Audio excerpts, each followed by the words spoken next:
రండి, కూర్చోండి. టీం 7 సాహసయాత్రలో మరో ముఖ్యమైన ఘట్టం గురించి చెబుతాను.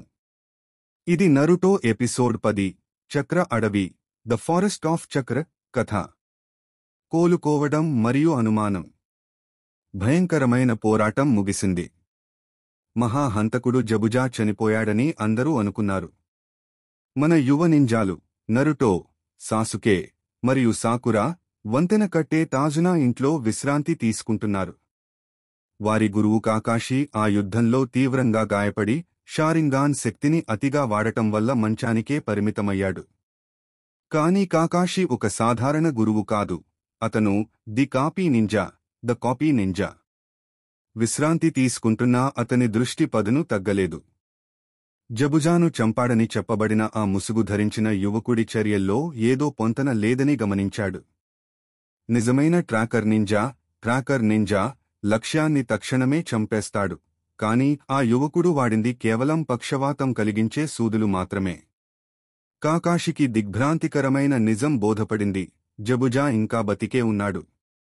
ఆ ట్రాకర్ నింజా కేవలం జబుజా యొక్క మారువేషంలో ఉన్న అనుచరుడు మాత్రమే. జబుజా కోలుకోవడానికి సమయం కొనుగోలు చేయడానికి వాళ్లు చావును నటించారు.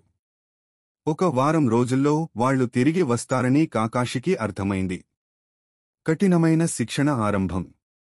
హంతకుడు తిరిగి వస్తాడని తెలిసిన కాకాషి సమయం వృధా చేయదలుచుకోలేదు. తన గాయాలను లెక్క చేయకుండా తన శిష్యులను కూడగట్టాడు. వారు ఎదుర్కొంటున్న అతిపెద్ద ముప్పు వారి అనుభవరాహిత్యం, ముఖ్యంగా వారి చక్ర నియంత్రణ లేకపోవడం. అందుకే కాకాషి వారికి ప్రాథమికమైన కాని కష్టతరమైన శిక్షణను మొదలుపెట్టాడు. చక్ర నియంత్రణ శిక్షణ. పని చాలా సులభంగా అనిపిస్తుంది. వారి పాదాల క్రింద కేంద్రీకరించబడిన శక్తిని ఉపయోగించి చెట్టు కాండంపై నడవాలి. దీనికి బలం కాదు, పూర్తి ఏకాగ్రత మరియు సూక్ష్మ నియంత్రణ అవసరం.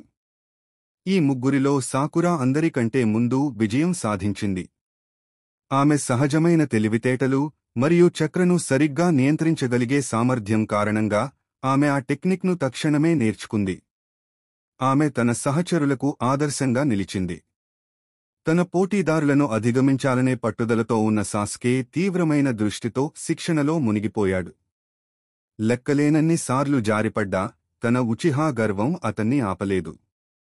ఇక మన నరుటో ఊహించినట్టే అతను పూర్తిగా విఫలమయ్యాడు. ఒకసారి అతిగా శక్తిని విడుదల చేసి చెట్టు నుండి దూరంగా పడిపోతాడు. మరోసారి సరిపోను శక్తి లేక జారిపోతాడు. అతను అందరికంటే ఎక్కువగా కష్టపడ్డాడు, కాని తన మొండితనం అతన్ని ఆపలేదు. సాసుకేతో ఉన్న పోటీ అతన్ని మరింత ముందుకు నడిపింది. హంతకుడి రహస్య స్థావరం. మరోవైపు కథ దట్టమైన అడవిలోని ఒక రహస్య గుడిసెకు మారుతుంది. చనిపోయిన హంతకుడు జబుజా అక్కడ ఉన్నాడు. అతని నమ్మకమైన అనుచరుడు ముసుగు ధరించిన హాకు అతనికి చికిత్స చేస్తున్నాడు. హాకు జబుజా యొక్క గాయాలను జాగ్రత్తగా చూసుకుంటూ సూదులను తొలగించాడు. జబుజా తన ఉద్దేశాన్ని స్పష్టం చేశాడు. అతను రెండోసారి తన లక్ష్యాన్ని విఫలం చేయడు. ఒక వారం రోజుల్లో తిరిగి వచ్చి తన ప్రతీకారం తీర్చుకుంటానని ప్రకటించాడు. సూర్యుడు అస్తమించగా కాకాషి తన అలసిపోయిన, గాయపడిన శిష్యులను పోగుచేసి రాబోయే వారం రోజులు వారు శిక్షణ కొనసాగించాల్సిందేనని చెప్పాడు. ప్రమాదం నిజమైంది.